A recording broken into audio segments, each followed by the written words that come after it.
আসসালামু আলাইকুম সুপ্রিয় দর্শক, সবার কি অবস্থা? হাজির হয়ে গেলাম দীপ্ত টিভি নিবেদিত মাশরাফি জুনিয়র নাটকের 1085তম পর্বে কী সব ঘটতে চলেছে তার অগ্রিম আপডেট নিয়ে। এই পর্বটি কেউ মিস করবেন না, কারণ এই পর্বে আপনারা দেখতে পারবেন রুনা ম্যামকে দেখা যাবে সে সত্যি আস্তে আস্তে মানসিক রোগীতে পরিণত হতে থাকবে। সে এবার ঘরের মধ্যে বিভিন্ন জিনিস ভাঙচুর করতে থাকবে এবং বলবে, ঘরের মধ্যে এত নিঃশব্দ থাকলে আমার একটুও ভালো লাগে না। এত নিঃশব্দ কেন? এই ঘরে আগে কত হইচই লেগেই থাকতো, এখন কেন হয় না? শব্দ না শুনতে পেলে, ঘরের মধ্যে নিঃশব্দ থাকলে আমার মাথায় প্রচণ্ড পরিমাণে যন্ত্রণা হয়। একথা শুনে আয়ান তার মামুনিকে শান্ত করার জন্য তার কানে ইয়ারফোন লাগিয়ে শব্দ শোনাতে থাকবে।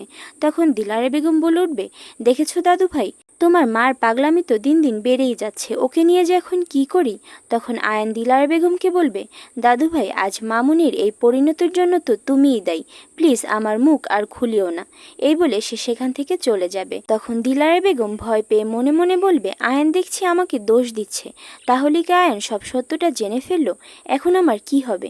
এসব ভেবে দিলারা বেগমকে দেখা যাবে সে অনেক টেনশন করতে থাকবে। একটু পরেই সিতারা খালা আয়ানের কাছে এসে বলবে, তোমার মাকে নিয়ে তো আর পারছি না, সে তো এখন লাঠি দিয়ে গায়ে মারধর শুরু করে দিয়েছে। তখন আয়ান অবাক হয়ে তার কথা বিশ্বাস করতে না চাইলে সিতারা খালা বলবে, তোমার বিশ্বাস হচ্ছে না? তাহলে তো ভিডিও করে রাখা উচিত ছিল। ঠিক আছে, এখন থেকে ভিডিও করেই রাখবো। এসব শুনে আয়ানের মনটা খুবই খারাপ হয়ে যাবে। একদিকে তার মা, একদিকে মনি, দুই দিকে টেনশনে আয়ান পুরো বাজে সিচুয়েশন পার করতে থাকবে। আর অন্যদিকে আপনারা দেখতে পারবেন তুতুলকে দেখা যাবে ওই বাড়িটার দিক তাকিয়ে তার মনের মধ্যে কিছুটা সন্দেহ লাগবে। তখন সে একটি খোলা রুম দেখতে পেয়ে সেদিকে সন্দেহ নিয়ে আগাবে, কিন্তু দরজার কাছে যেতেই আসমাকে দেখা যাবে তাকে সেখান থেকে পাঠিয়ে দিবে।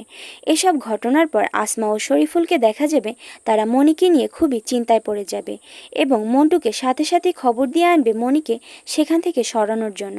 ঠিক তখনই বাইরে থেকে মন্ডার গলার আওয়াজ পাওয়া যাবে। তারা প্রত্যেকেই ভয় পেয়ে দৌড়ে বাইরে চলে আসবে এবং এসেই মন্ডাকে দেখতে পাবে। মন্ডাকে দেখে তাদের প্রত্যেকের মাথায় যেন আকাশ ভেঙে পড়বে। আর এছাড়াও থাকছে আশ্চর্য সকল ঘটনা। সুতরাং সবাইকে মাশরাফি জুনিয়র নাটকের আগামী পর্ব দেখার আমন্ত্রণ রইল। আর হ্যাঁ, ভিডিওটি ভালো লাগলে অবশ্যই চ্যানেলটি সাবস্ক্রাইব করুন। ধন্যবাদ।